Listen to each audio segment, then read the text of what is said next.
many suggestions from the consumers and from businesses alike, we are bringing this topic back to you.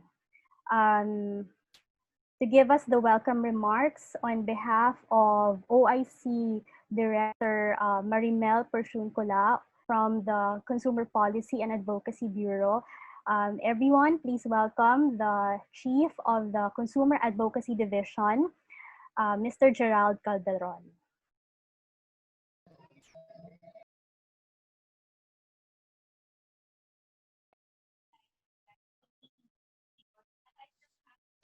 Maraming salamat, Thea. On behalf of our Undersecretary for Consumer Protection Group, Attorney Ruth D. Castelo, Attorney Marimel Porciuncula, our Director, Assistant Director Camille Castillo, and staff of Consumer Policy and Advocacy Bureau, and of course, our Assistant Secretary for Consumer Protection Group, Attorney Anne-Claire Cabuchan, who happens to be our speaker for today's session. Kami po ay bumabati ng napakamagandang umaga po sa ating pong mga participants who belong to the different sectors, consumers, business, and my fellow workers in the government na naririto ngayong umaga. Thank you po, Asek Cabuchan. Despite your busy schedule, we are honored for joining us here today as our speaker. I would like to welcome all of you to our 7th Consumer Care Webinar session. To those of you who are new here, the Consumer Policy and Advocacy Bureau started conducting this webinar last June 25, 2020. Ito po ay isa sa mga aming mga initiatives na ngayon tayo ay nasa ilalim pa ng community quarantine. Of course, under the supervision of our Undersecretary Ruth D. Castelo. This webinar aims to raise the level of awareness across sectors and to inform everyone on the various DTI issuances, including today's topic in response to the state of public emergency. Due to the demand, and for those who missed our session last July 2 of the same topic, sabi nga ni Ms. Thea kanina, yung refunds on payments made for events affected by the state of public health emergency. The Consumer Protection Group is very much delighted to conduct again this webinar and for you to have an opportunity to listen to and learn from no less than our Assistant Secretary. At mapapakinggan din po natin ang insights on responding to the questionnaires from our panelists after po ng presentation. Ang topic natin ngayon ay may kaugnayan sa nagpa-reserve ng kasal, magse-celebrate ng birthdays, anniversaries, kakandak po ng conferences, workshops, at ibang uri ng events na naapektuhan ng community quarantine restrictions dahil po sa pandemya and how this issue may be addressed. Ika nga po, nawala po tayong ball crystal o may mga gift na tulad po ni Nostradamus na nakikita o malalaman natin kung ano mangyayari in the future na magkakaroon ng pandemya. Lahat tayo ay hindi inaasahan na may ganitong pangyayari na patuloy nating kinakaharap. I don't want to consume the time chunks for this session. Again, good morning and welcome to this webinar. Have a pleasant listening and healthy and enlightening discussions.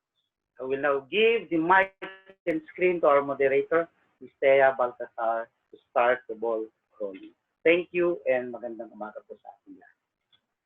Thank you, Sir Jerry. So, napakilala na rin ni Sir Jerry yung main speaker natin today. He's very much hands-on, especially on the policy and the regulatory work done by the DTI Consumer Protection Group. And she is indeed a subject matter expert, especially on refunds and rents, being a certified public accountant and a lawyer herself. So everyone, please welcome Asek Anne-Claire C. Cabuchan.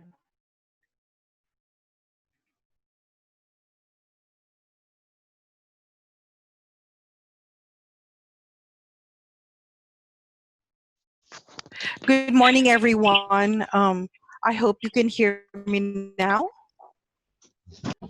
Can you hear me?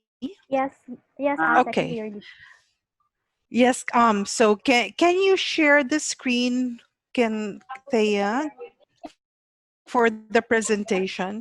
So just before starting with the presentation, I just like to say good morning to all of you, and we in the Consumer Protection Group, of course, led by Undersecretary Ruth Castello.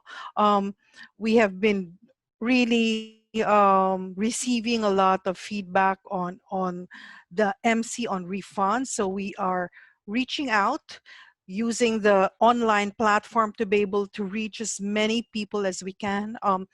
A lot of you have been affected by of course the lockdown, and as far as my colleagues in the DTI are concerned, those in the regions and the provinces, I'm sure that you're also deluged with so many queries. So um, I, all I can say is this time last year, people who were planning their wedding or a debut of a daughter or a 75th birthday or a conference were doing so um, without really thinking that something of this magnitude that would affect the way we work, the way we live, will happen in early 2020.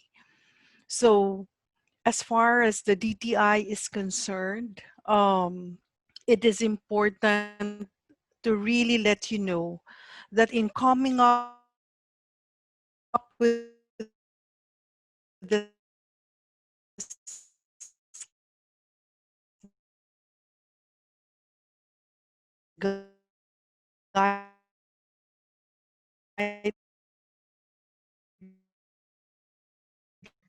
guidelines,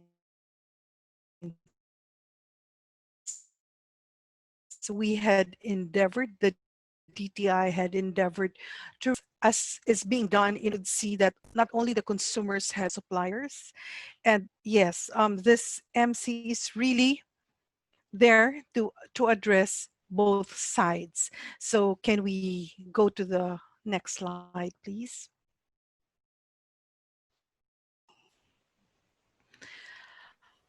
So the scope of the MC and the objective, of course, as I said earlier, it is really to come up with a balanced economic relief to all who are affected by the community quarantine.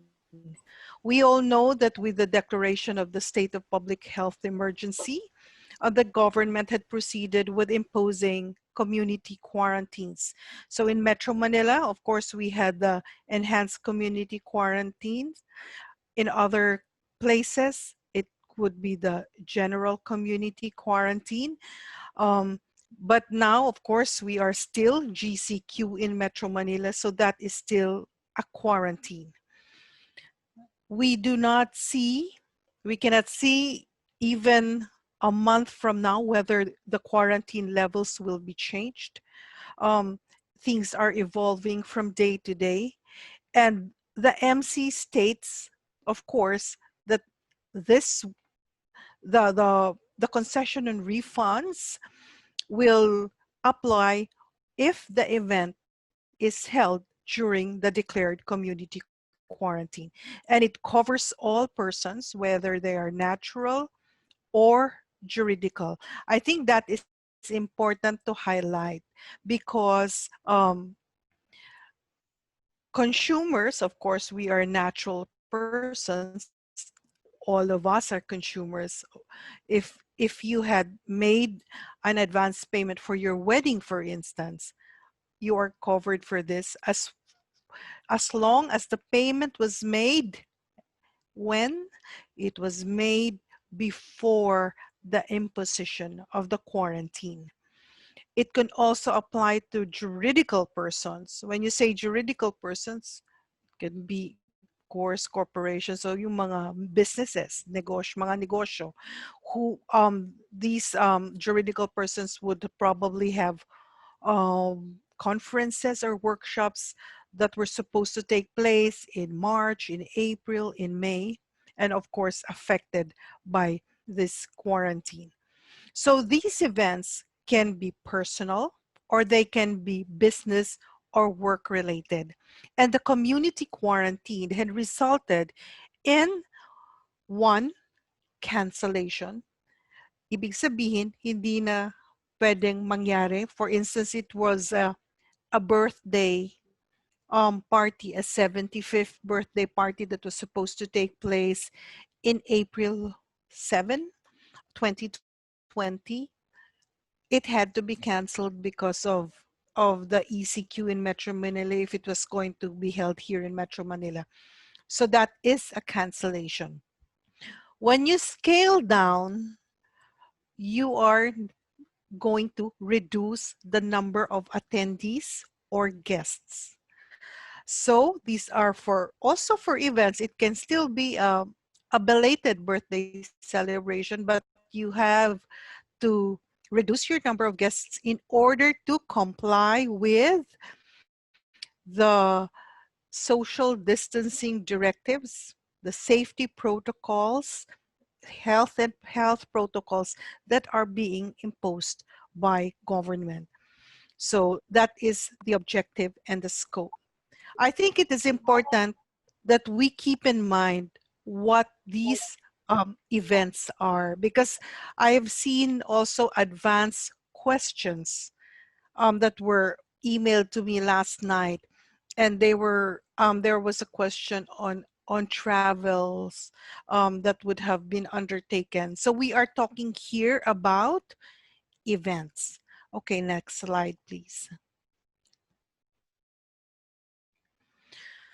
So these events are defined in MC 2030. So the personal events can be birthdays, christenings, and of course, you look at the last bullet, other similar events. So there I would say debut would be a similar event. An engagement party would be a similar event. On business events, conferences, seminars, team buildings, and other similar events. So business related events, it could probably be an exhibition of the company's products and services, or a fair that is conducted by a business. So that is a similar event. Okay, next. Then we go to refund concessions. Now, you have to remember two things when we talk about refund concessions. So when you say refund, it presupposes that you had paid something in advance, a deposit, a down payment for any of the events that were enumerated in the previous slide, and the date of the event falls within the community quarantine. Um, Now, a bulk of the questions that have been posed, even in the previous session, and I can see that even in the chat room now, there is a question on the date of the event.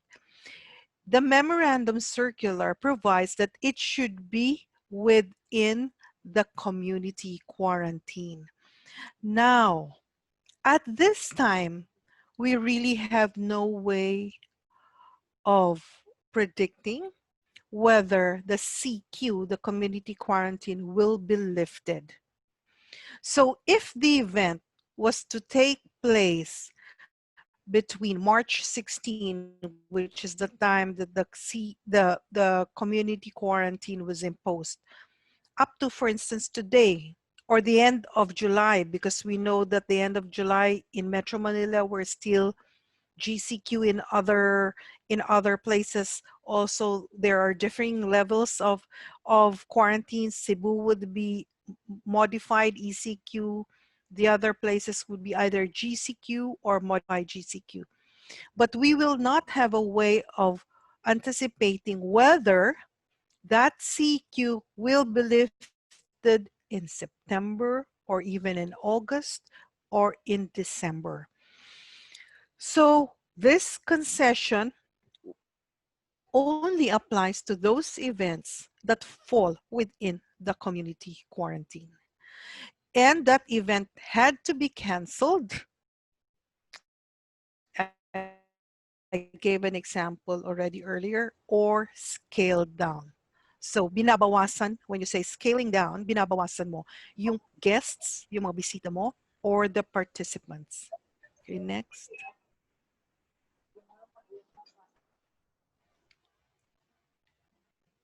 Okay, can we go to the next slide, please? These are the key terms.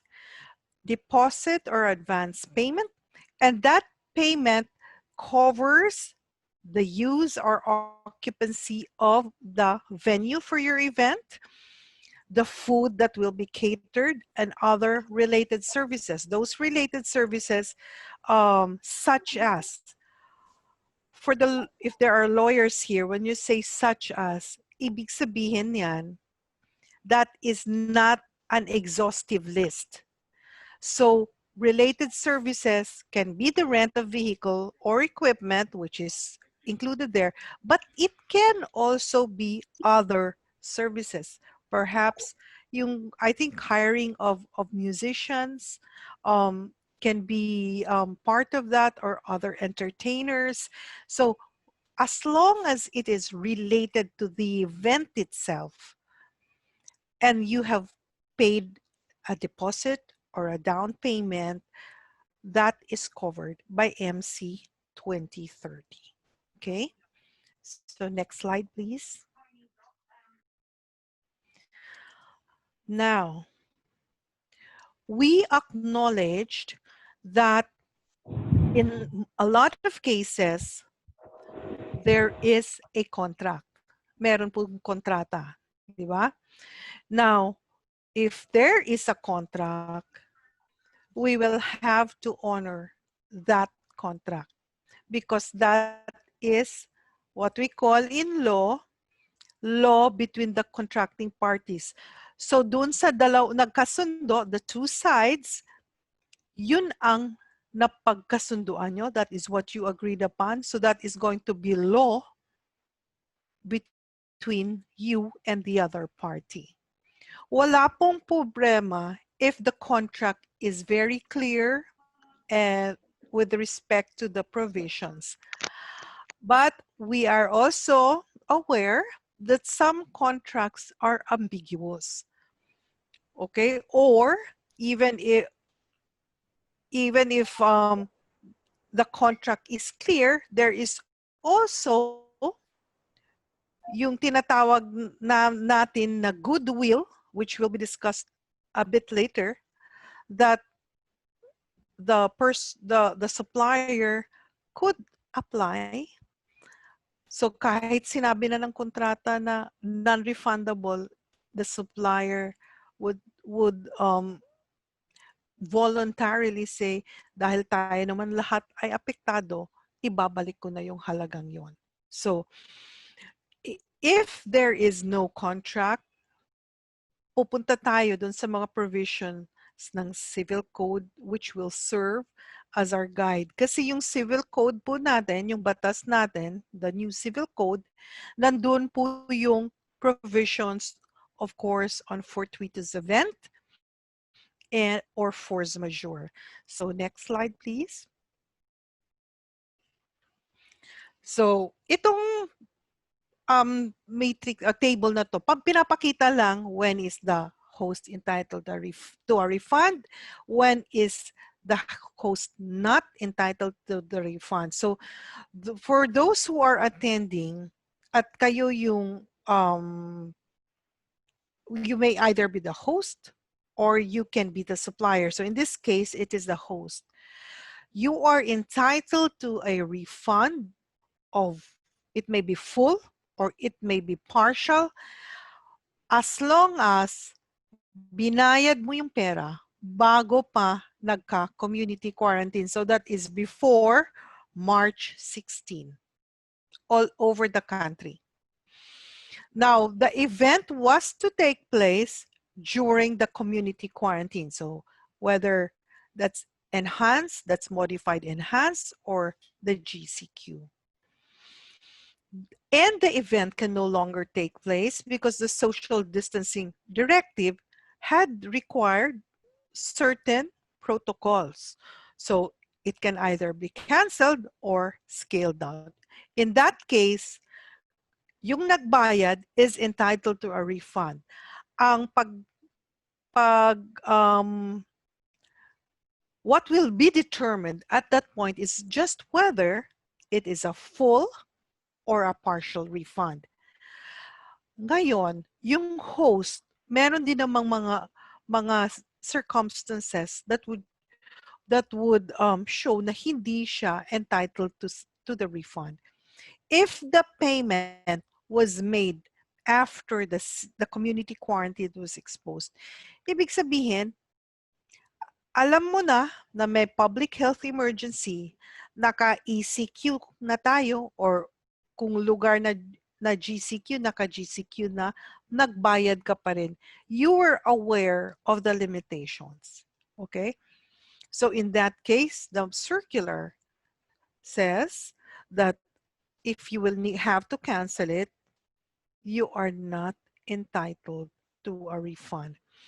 You are the host is not also entitled to a refund if in the contract between the parties it provides that any prepayment will be forfeited in case of a fortuitous event.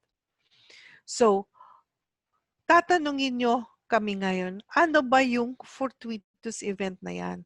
Siyempre, dun sa civil code natin, it is used interchangeably with force majeure. Ito yung mga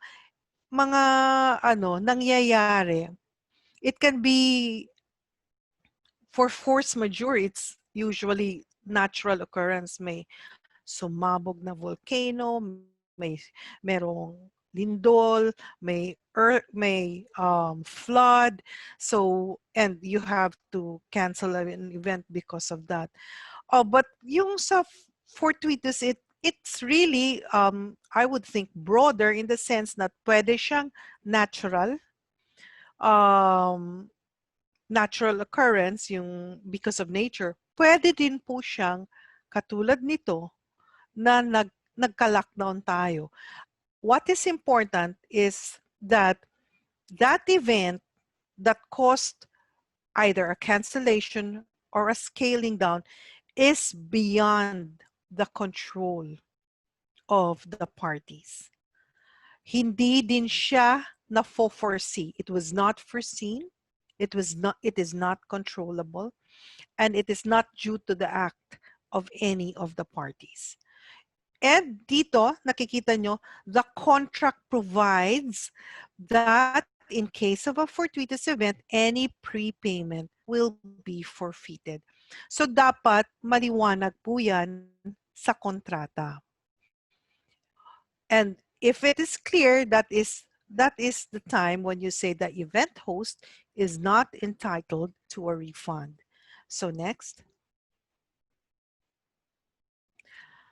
So before I go to this slide, what I'm also saying is, if the contract is not clear, katulad lang yan, tayong lahat, we're on social media. Pag merong magpo-post ng relationship status na it's complicated, parang ganun yon. It is not clear. You cannot put a finger to what was really intended by the parties. Now, pag hindi klaro, babalik na naman tayo sa provisions ng Civil Code to guide us in interpreting the contracts.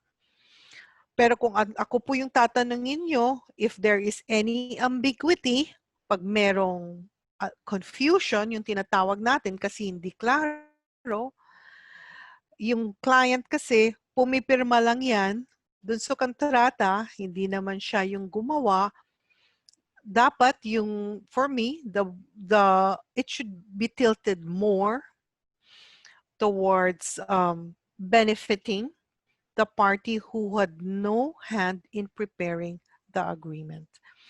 So when is the event owner required to return money that he has already spent on expenses for an event to take place during the community quarantine? If the event owner or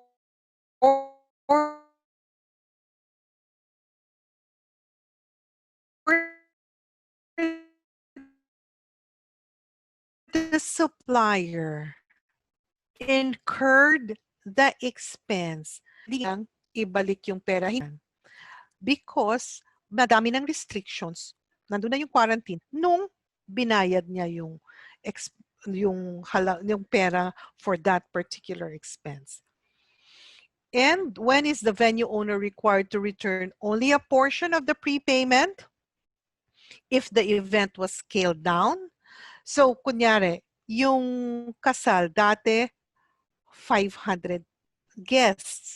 Dahil sa social distancing at nakikita naman natin sa news, we see it on social media, meron pa rin namang nagpo-proceed sa kanilang kasal, baka mamaya family na lang. So that is a scaled down event.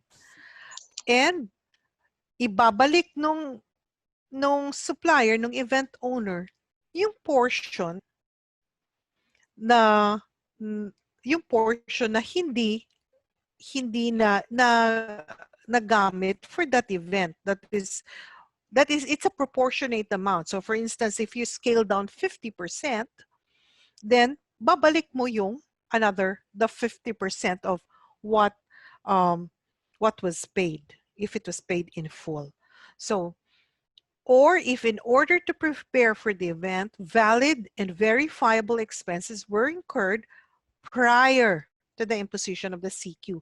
So if you remember in the previous slide, sinabi doon, ibabalik dapat yan ng event owner or supplier kung binayad niya after the imposition of the CQ, right?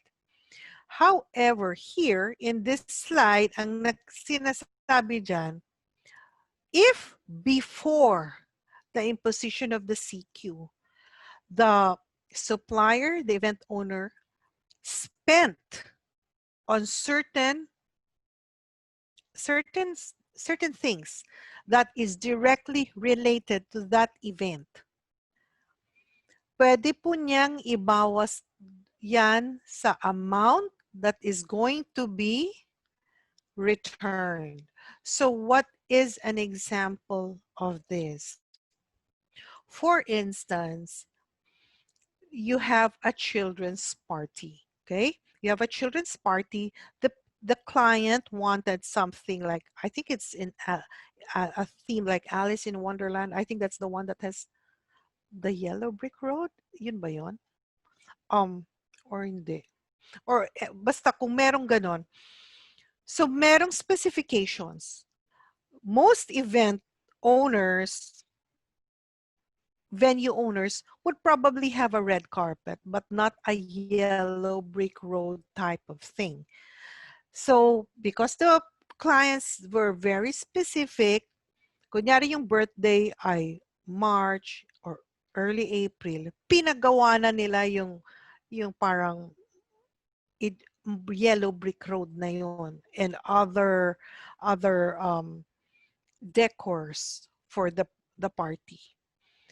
Then you have the community quarantine. Those expenses, because it is directly related to that event, as long as you can show proof that they were incurred, pwede po yang ibawas doon sa amount na i-refund sa client. But these are directly related to the event. Because I recall that in the first session, may tanong, what about yung cost for maintaining the office, for instance, yung mga sweldo ng tao, that is not directly related to the event. I recall that what I said was, whether or not the event was going to take place, those expenses would still have been incurred. Di ba? Papasweldohan pa rin yang staff na yan kahit wala tong event na to. So if these are the fixed costs of the supplier not directly related to the event, dapat hindi ibawas yan sa amount to be refunded. Okay? So next. So, ito na yung options for refund concessions. The memorandum circular gives those 3 options. So the owner of the venue or the representative will communicate to the client if the client expresses na gusto niyang magpa-refund for a canceled event or function, ito po yung options available. Consume the amount paid at a later date within 1 year from the lifting of the restrictions imposed by government. So at this time, hindi pa natin alam kung kailan mag-start yung 1 year because the restrictions of government have not yet been lifted. Okay? But that is an option that is available. The second bullet, get the net amount after deducting relevant actual expenses, pero ibabalik mo. If no relevant actual expenses were incurred, then you will have to return the full amount. Or if there were expenses incurred, but they were incurred after the imposition of the restrictions, the supplier will have to return the full amount. Tatlo po yung nandyan. Okay? So, sino ang mamimili?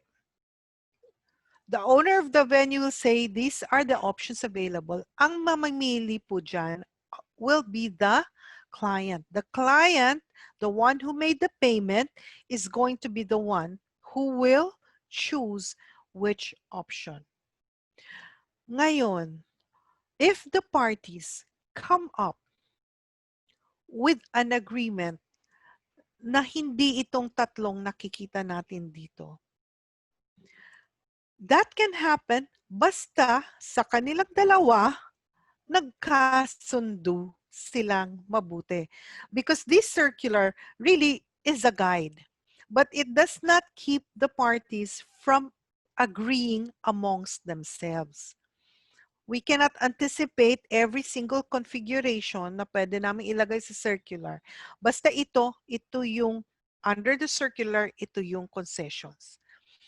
So, pag nagkasundo sila, and the operative word is nagkasundo sila. Hindi pa pwedeng the event owner will come out with a fourth option na hindi naman gusto nung client. So itong tatlo, it is really available for the client to choose from. Now the next slide is for scaled down events. Pareho lang naman, tatlo pa rin yung options available. The owner of the venue will give the other party the following options again. So, you consume the amount paid at a later date within 1 year from the lifting of the community quarantine, get a refund in such proportion to the agreed scaled down event. Okay? So, kanina sinabi ko na yan, kung yung guests mo from 500 nagiging 200, dapat ibalik. Even if your event will still take place, di ba? It will still take place, pero mas konti na lang yung guests. After deducting relevant expenses incurred before the imposition of the restriction, at dapat may proof. And get a refund in such amount proportionate to the agreed scaled down event, regardless of expenses if they were incurred after the imposition of the restrictions. So next slide, please. act of goodwill. Okay. Ito, ini-encourage talaga to ng DTI.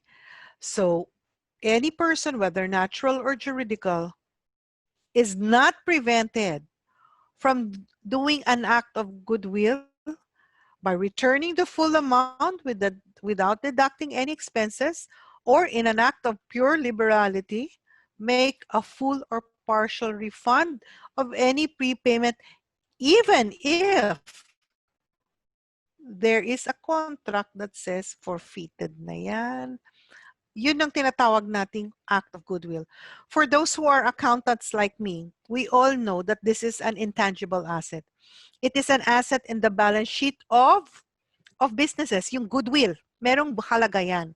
And that is why I would encourage businesses to really look at this particular aspect of the circular. Baka ngayon, hindi nyo masyadong ma-appreciate ang maiisip siguro natin lahat dahil lahat tayo apektado sa lockdowns is how it will hurt your cash flow, your bottom line, even how it will affect the survival of the business. Pero yung goodwill, that is why it is given a value in the balance sheet, is it really, in the long run, will help the business. Ako tiningnan ko kasi kagabi, what are the Filipino words that will approximate goodwill? Pwede siya palang tapat na kalooban, mabuting pakikisama, pwede siyang mabuting hangarin, mabuting pangalan, which is, I think in accounting, something that we can easily understand. Pero para sa akin, ang pinaka malapit dito sa the spirit of the circular is mabuting pakikipagkapwa. Alam natin kasi lahat na whether you're a consumer, a client, or you are a supplier or an events place owner, lahat tayo apektado. But remember, every act of goodwill gives you something in return. Yung word of mouth lang na madali pong kausap yung owner na yon, yung supplier na yon, I think in the long run will really help you.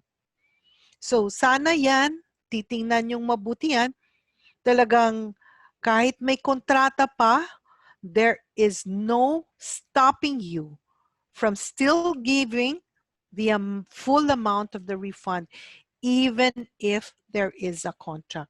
Kasi lahat naman tayo dito, and that's why even the circular says, it is unprecedented. I think that most of all of us probably here in our lifetimes, walang nakaka-experience ng other similar event as this now, right? So, it is unprecedented. So, please consider that act of goodwill. It will have a way of giving back to you in the near future. Pag madali kang kausap, mabuting hangarin ang mapapakita mo, that is very important in business. Next. Now, ito yung sinabi ko kanina. These are the procedures in the MC, I think that's section 6, na sinasabi kung paano mo i-effect yung refund concession. So please take note of the timelines, ha? Kasi hindi pa pwedeng nag-communicate na si client na the client would like to cancel kasi epektado niya or scale down, tapos uupuan mo ng isang buwan. It says there 5 days from the receipt of the notice, the event owner must send a reply acknowledging the receipt and indicating the options available. So I'm also glad that we have consumers here, because then you know what options are there. So within 5 days from the receipt of the option taken, the event owner must send a letter confirming also that it has received that letter showing the option taken. And the refunds shall be implemented within the period agreed upon by the parties. So meron pa rin talagang recognition na pwede kayo-kayo lang ang mag-usap. Kung wala kayong agreement, that is what the circular provides for. There shall be made within 30 days from receipt of the confirmation notice by the party.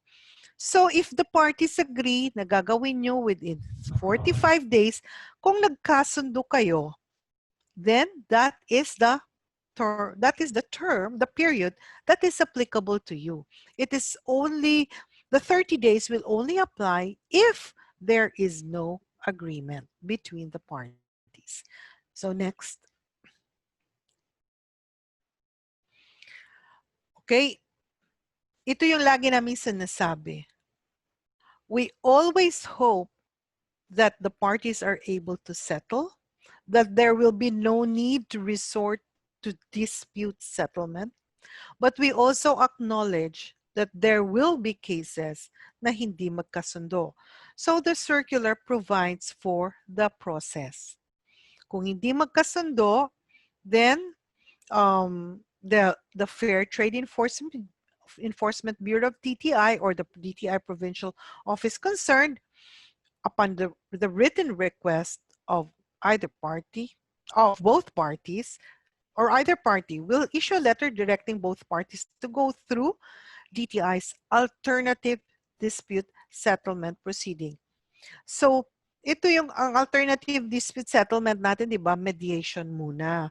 Para magkausap-usap na the mediator from DTI FTEB or from the provincial office will be just there to guide the parties, to observe proceedings, but it's really going to be all the two parties talking para magkasundo sila. Failure of the party to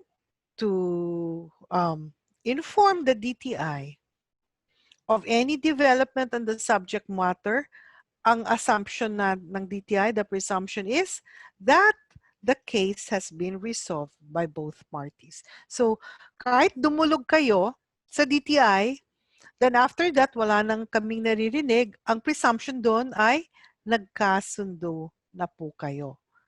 Okay, next.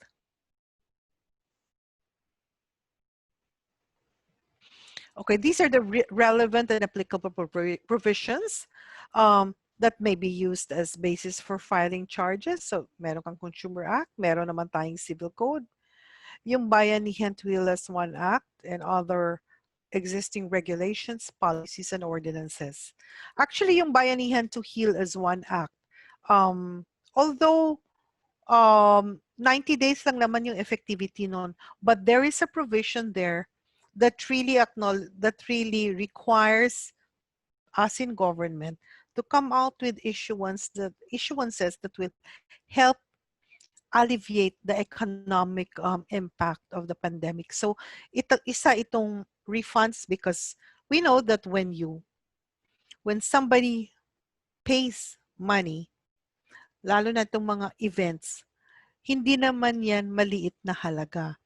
Di ba? Baka mamaya yung savings mo, yung magpapakasal, ilang taon nila yung pinag-ipunan, ilang buwan nilang pinag-upunan, meron pa rin dyan siguro nangutang pa. So we would like to ensure that really there is a balance between and sharing that the impact of the economic impact on the pandemic to both parties, na hindi yung isa lang yung at an advantage, di ba? So always to strike a balance, and these are your guides for provisions that may be cited, but ang talagang ano natin, sana hindi makarating sa puntong yon at mapag-usapan nyo. So I think that's the last slide, right?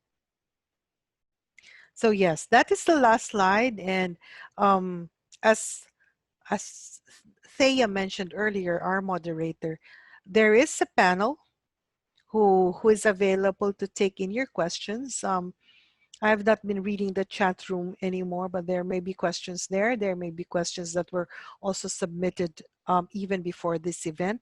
And I can also help out in the question and answer portion. So I hope that you have learned something for all those participants into this webinar from this presentation, and maayong udtok sa kaninyong tanan. Thank you. Thank you very much, ASEC, for that very clear and informative presentation. So before we go to the Q&A portion, I'd like to formally introduce our panelists who will be joining ASEC Ann in answering your questions. So first, the Chief of the Adjudication Division of the Fair Trade Enforcement Bureau, Attorney Joseph Pamitan.